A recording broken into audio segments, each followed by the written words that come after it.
We are riding out of Black History Month in style with the East Bay Dragons. They're the oldest motorcycle club on the West that's all exclusively Black.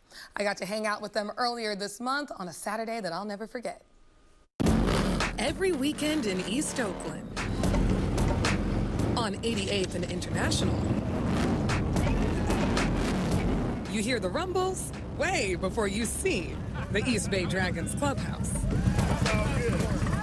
Inside, though, it's pretty quiet, with brotherhood on full display as members help 80-year-old Willie Lee Harper Jr. get ready for his big interview about the oldest Black motorcycle club in the West. How did you first learn about the Dragons? When I really got interested in the Dragons was when I saw them come off the freeway on the motorcycles.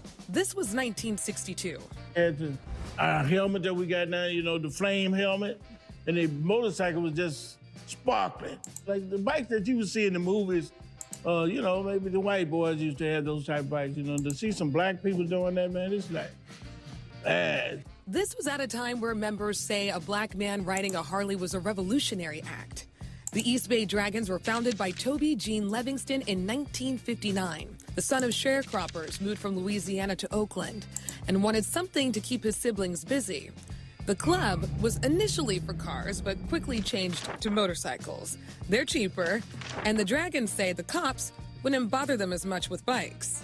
I bought a Super Hawk Racer, a Honda Super Hawk Racer, 125. So I rode it all the way from Berkeley to West Oakland, 16th to Market, where I lived in first gear, because I didn't know how to change the gear.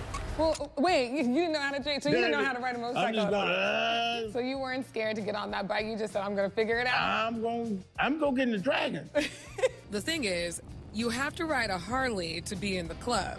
Livingston got wind of Harper's situation and helped him out. They built the bike. When I put my bike together, all the chrome, nuts, and bolts and things I didn't use on my bike, they went in this barrel at Toby's house.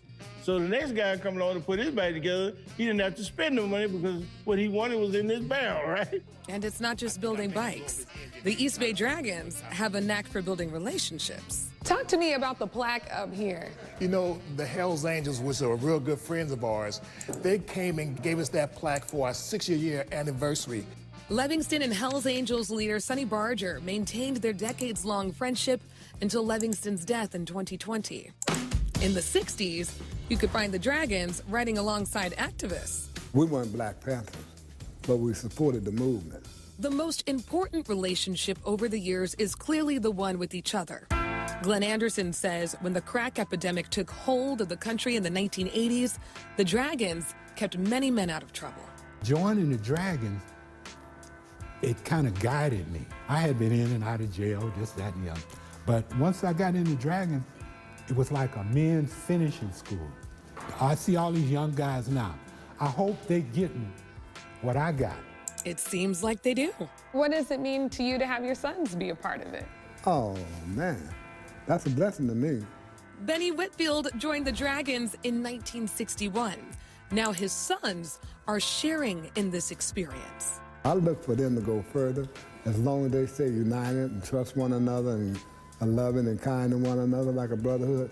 You know, not just a friend, but loving. It's a high that I would wish on every Black man.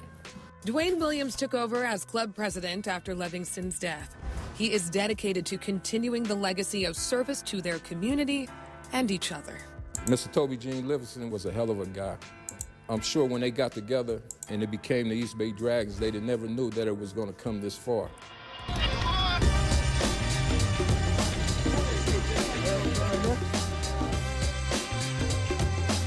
That's our wall right there for our fallen soldiers of our brothers that was in the club. There's so much love and respect in this clubhouse. Members tell me it keeps the vibes right. I'm assuming there's been some parties. Oh, man, the party like no other. You know, the East Bay Dragons know how to party. They don't know how to do nothing else. They know how to party. You know what I mean? This is where it's at right here. And those are little ones right there. At this point, I've spent my whole day with the East Bay Dragons and their families. This place is their version of self-care. Is that shrimp? Shrimp. Okay. So I can guess it's time for a ride.